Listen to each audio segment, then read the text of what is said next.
বগুড়ার তালিকাভুক্ত শীর্ষ সন্ত্রাসী ও মাদক কারবারি সাজাপ্রাপ্ত পলাতক আসামি শহর যুবলীগের যুগ্ম সাধারণ সম্পাদক আব্দুল মতিনকে গ্রেপ্তার করেছে জেলা গোয়েন্দা পুলিশ। শনিবার রাতে রাজধানীর মোহাম্মদপুর বসিলার একটি বাসা থেকে তাকে গ্রেপ্তার করা হয়।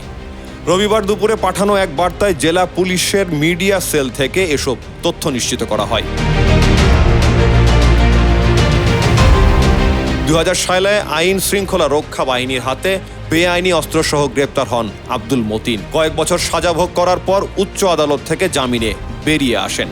রাজনৈতিক ছত্রছায়ায় তিনি মাদক কারবারের পাশাপাশি চাঁদাবাজি, দখল, টেন্ডার বাণিজ্য, হাট বাজার ইজারা নিয়ন্ত্রণ ও পরিবহন সেক্টরে চাঁদাবাজি সহ বিভিন্ন অপরাধে জড়িয়ে পড়েন।